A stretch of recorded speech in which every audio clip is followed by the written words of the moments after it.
Welcome to another edition of Let's Play WWE 2015. We are 1 week away from Survivor Series. This is the go home edition of Monday Night Raw to Survivor Series this Sunday on pay-per-view. Right now, we are in the pre-show as Cameron faces Summer Rae, and as you can tell, this match wasn't very good, and that's why it was on the pre-show. But now we kick it right off with the actual show, and the first match on the actual show the first segment on the actual show is Randy Orton calling out, for lack of a better word, John Cena. Because tonight, John Cena will face Randy Orton, and the winner of the match will go to face Brock at Survivor Series. So either Brock Lesnar will face Randy Orton, or yes, John Cena. And what would the kickoff to Raw be without John Cena making his presence felt? Solid segment, good build for the main event. Ignore that.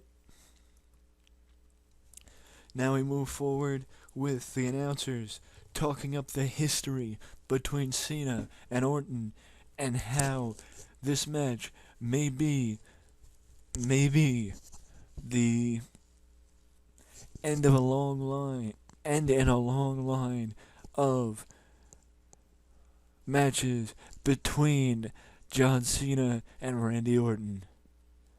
And now we move to the first of two Divas matches tonight, both to determine which Divas will face one another this Sunday at Survivor Series, as Natalya, Paige, Naomi, and Nikki Bella all face off in a fatal four-way, with Natalya getting the victory over Naomi, and Natalya is the first person to advance into the Divas title match at Survivor Series.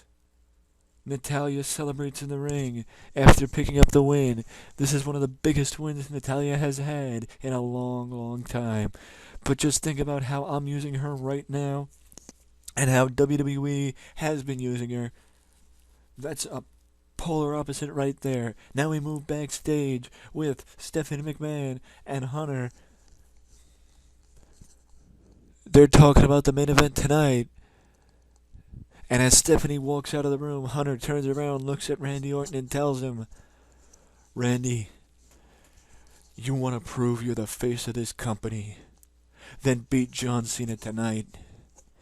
Go to Survivor Series and take our title back from Brock Lesnar."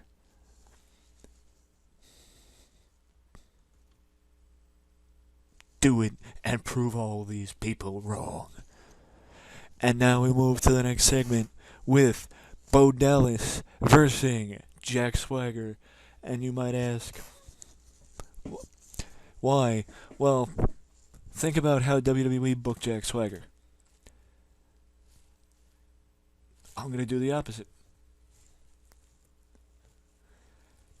Now we move back to the broadcast position with Michael Cole, JBL, and Booker T talking up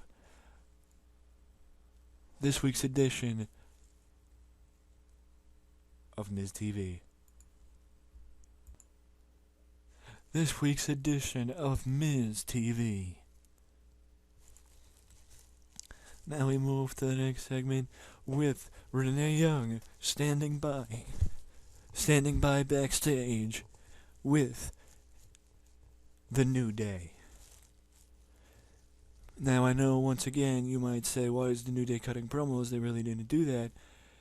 I'm not following history, and if you didn't see it, if you didn't realize that, then what about the fact that John Cena doesn't have his team going into Survivor Series, and the Authority don't have their team going into Survivor Series, which means, as of right now, there is no traditional Survivor Series elimination match.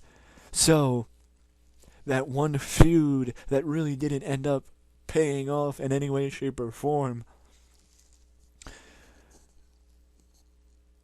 isn't happening. But Xavier Woods is talking up Big E and Kofi and puts down Big E and Kofi's opponents for tonight, the New Age Outlaws. And now, New Day gets the victory over the Outlaws after interference from Xavier Woods costs the Outlaws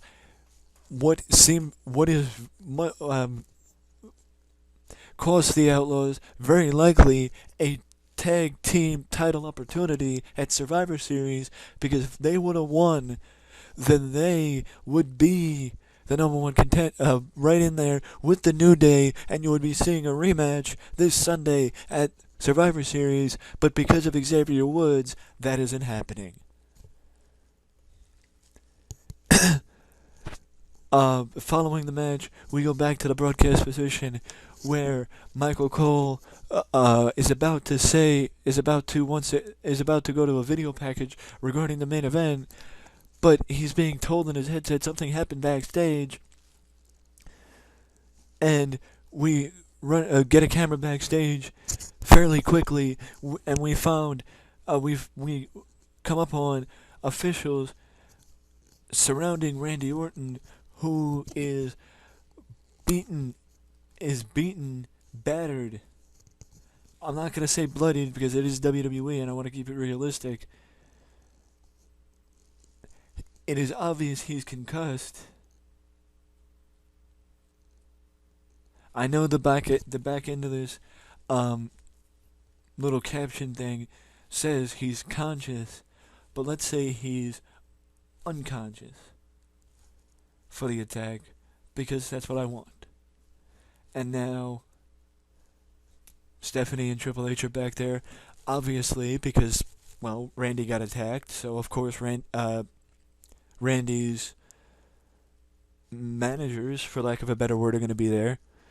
And Stephanie and Triple H are yelling at Finlay, yes, Fit Finlay, Dave Finlay, whatever you want to call him, who is a road agent, and one of the officials in the backstage area where Randy got attacked, basically yelling at him, asking, telling him, what the hell happened? And then Hunter looks at one of the doctors and asks, can he compete? And he says no. And then Steve Lombardi asks Hunter, what are we going to do for the main event? Triple H doesn't say a word. He doesn't say a word. He is pissed off and walks away. Something happened backstage, and here's where the announcers discuss it. They discuss Triple H being extremely frustrated, rightfully so, as JBL says, rightfully so.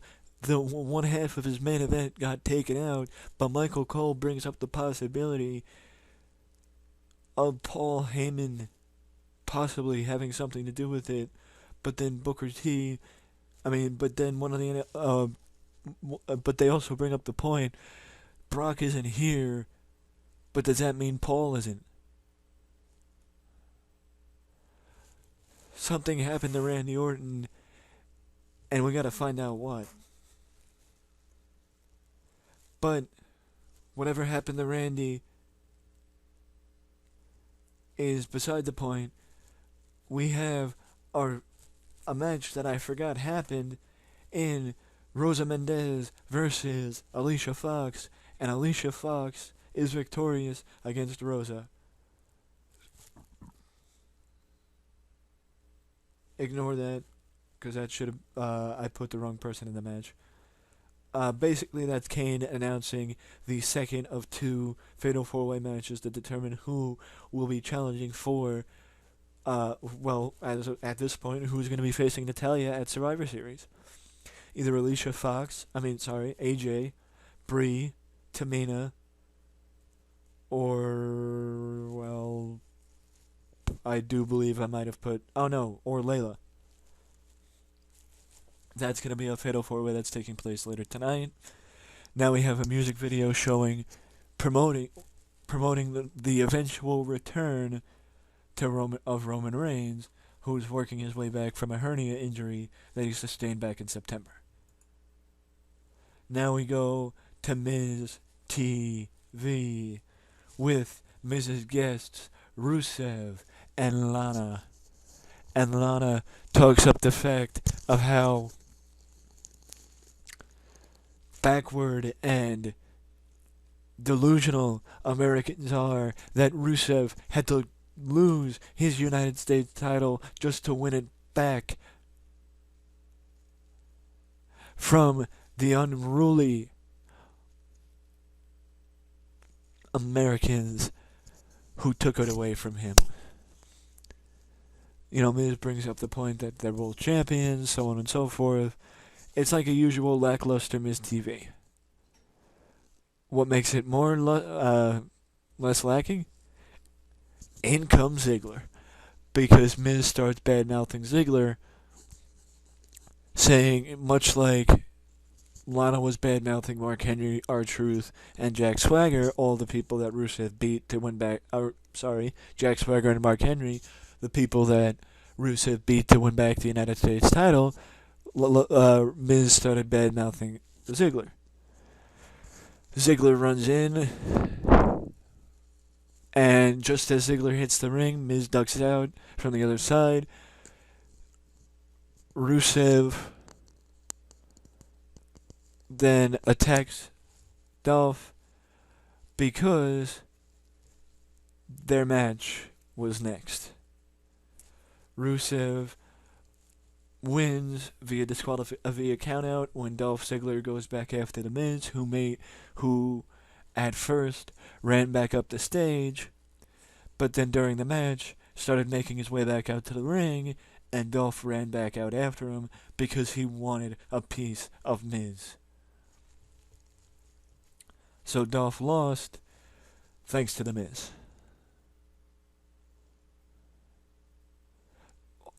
Unlike the Kane segment, this segment actually should not have been here because they weren't fighting at ringside. Miz saw him coming, Miz ran the other way, Dolph ran the other way. Yeah, that's what happened. So that segment shouldn't have been there, but it was. So whatever. Now we move back to the broadcast position with Michael Cole and his cohorts as they talk up what we saw a couple weeks back, 2 weeks ago, when Ric Flair took Joe Hennig under his wing and promised to make him a WWE superstar and the wrestler his dad could be proud of. And then we move to the training video highlighting Joe Hennig, Ric Flair training Joe Hennig as Joe, I guess you could say, was repackaged by Flair, or was repackaged, and this is the purpose of getting him over as Joe Hennig, rather than putting him on TV, making him wrestle, making people have to learn his new name for the third time. Doing it slowly, doing it slowly, using Flair as a name association. You're going to associate Flair with Hennig. So, doing it slow. Eventually he'll be back. Eventually things will be better for him. Now we move to the next segment, next match rather, which is the Wyatt family against the Usos. The Wyatt family made their presence felt last week on SmackDown, again interfering in the Motor City Machine Guns debut match against the Matadors. And now they're facing the Usos tonight on Raw, and the Wyatts win after Goldust and Stardust cause a distraction, allowing the Wyatts to pick up the win. Why did they do it? Maybe you'll find out on SmackDown.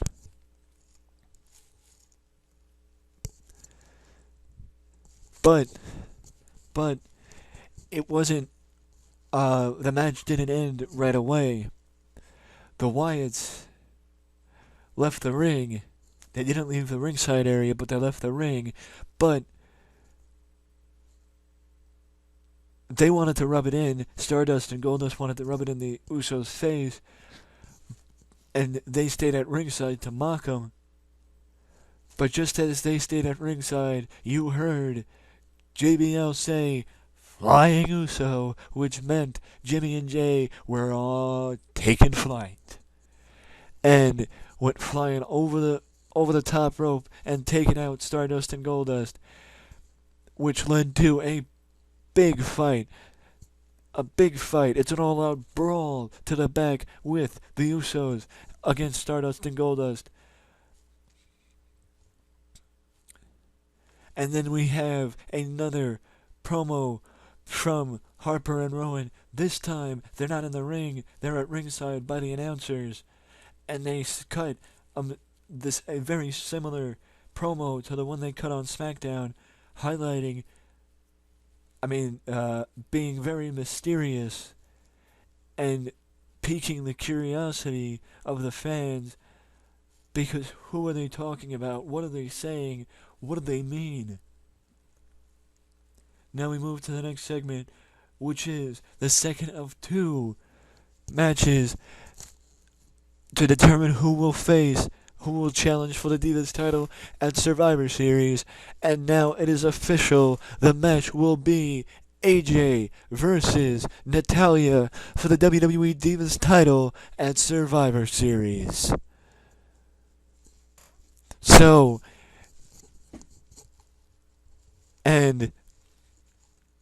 AJ has the opportunity to get back her Divas title. And Natalya doesn't waste any time.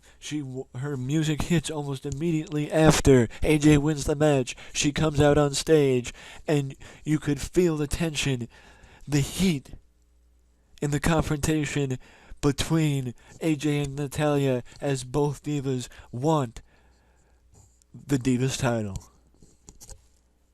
By the way, I hate the Divas title. I hate the term Divas. And I'm just going to tell you, it ain't going to last. Now we move once again, for I believe the last time tonight, back to the broadcast position with Michael and cohorts as they talk up Natalya versus AJ for the Divas title, and one more time touching on the history between John Cena and Randy Orton, but this time it's not just the history, it's now questioning what's going to happen to the main event, since Randy Orton, with the fact being that Randy Orton was hauled out of here on a stretcher and taken away in an ambulance to a local medical facility. They also say the trademark WWE thing. Once we get an update on his status, we'll let you know. But now we move backstage where The Miz is standing by with Renee Young. And Renee Young asks The Miz about what happened earlier tonight with Dolph Ziggler interrupting Miz TV. The Miz says it just shows how unprofessional Dolph Ziggler is and how he is not in the league of The Miz and isn't Intercontinental title material.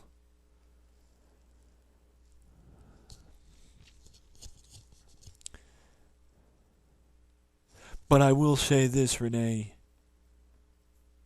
If Dolph wants this title so bad, then how about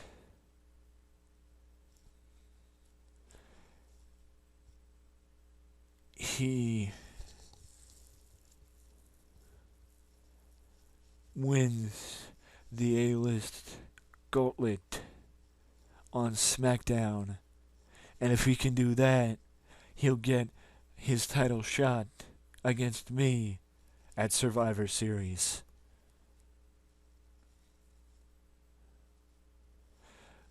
So Miz lays out the challenge for tomorrow, for Friday Night SmackDown against Dolph Ziggler, and if Dolph can defeat the Miz, his challenge, he will face the Miz for the Intercontinental title at Survivor Series. Now we move to the next match with Big Show against Ryback, which, if you know anything about WWE 2015, this was one of the trademark matches for the company in 2015 as, I don't know, but anytime these two were in the ring, it was something that people wanted to see. Or at least something that management wanted to see. Now we move backstage into John Cena's locker room with an intriguing and interesting turn of events as Triple H walks in and Cena, like everyone else would say, asks, "What are you doing here?" Hunter cuts right to the point and says, "Randy isn't going to be able to compete tonight, Cena. I want you to know that we have a vested interest in keeping you healthy, so don't go out there tonight. 'Cause something's going on, and I want to keep you safe. Go home. Go home, come back next week, and let me and Steph figure this out." Cena plain and simply tells Hunter, if somebody's out there and somebody's threatening my job, I never back down from a fight, and I'm not going to start now. Thanks, but no thanks. Now we move to a different part. Well, we move to where Stardust usually does his promos, the Room of the Stars. And they taunt the New Day, telling the New Day that when they win their match at SmackDown, they will see them on Sunday at Survivor Series. Because remember, though the Outlaws lost, and they had 2 points, and all they needed was another win to face the New Day at Survivor Series, Goldust and Stardust were the first to get points in this tag team tournament. And if they can win their tag team match on SmackDown, they will be in the tag team title match at Survivor Series.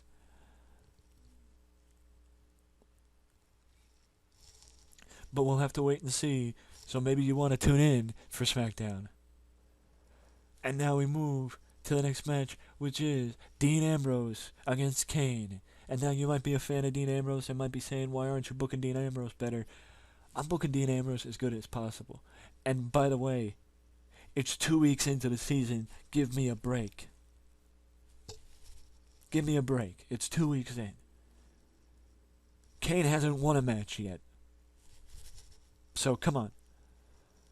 But either way, this is just the reason for this match will be happening soon. I was right. This is not official, but following that match, the promotional thing, the announcers were told that Paul Heyman will be at Survivor Series because he's heard. Because, well, they were going to be at Survivor Series anyway, but now they have a reason to.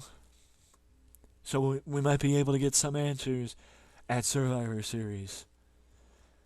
And now we move backstage with the Authority and Seth Rollins once again bad-mouthing Kane. Kane walks in and basically starts going right after Rollins, bad-mouthing him, and Hunter and Stephanie both start yelling, "Shut up! Shut up! Stop it! You saw what happened to Randy. You saw what happened to Randy earlier tonight. We can't have this right now. So either you two get along or settle it yourselves, because we're not in this. We have bigger fish to fry than being a babysitter for you two."